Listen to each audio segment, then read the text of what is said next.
I am against online gambling. Pero kapag nilagay mo siya online na hindi na natin nakukontrol kung sino yung makapagbukas ng account para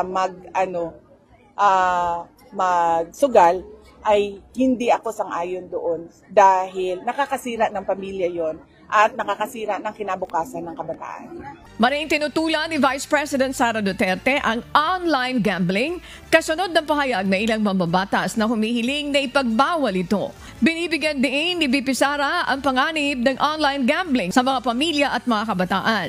Bagamat bukas siya sa regulated gambling na may malinaw na limitasyon sa mga kalahok, mariin ang kanyang pagtutol sa online na bersyon nito dahil sa malawak at tinding kontroladong akses. Napakadali, ginawang pinakamadali ang magsugal sa online para madaling makuha ang pera ng mga tao.